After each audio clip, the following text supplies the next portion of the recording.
panukalang Independent Commission Against Infrastructure Corruption dapat sertipikahang urgent ni Pangulong Bongbong Marcos.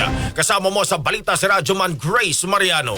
RMN Live Report!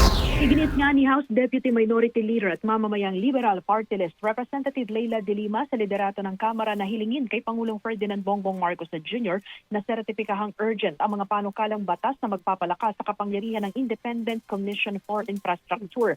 Dane De Lima, paraan din ito para masukat ang senseridad at commitment ni Pangulong Marcos na mapanagot ang mga responsable sa malawakang korupsyon sa mga proyektong pang-infrastruktura, pangunahin ang flood control projects.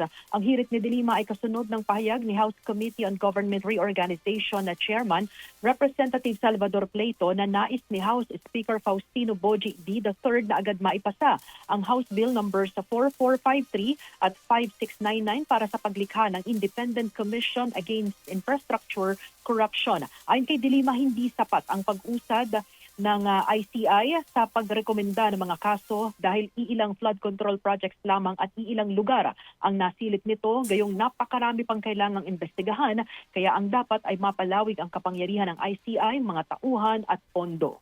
Kasama mo sa DCXL RMN Manila, Radyoman Grace Mariano, Tatak RMN.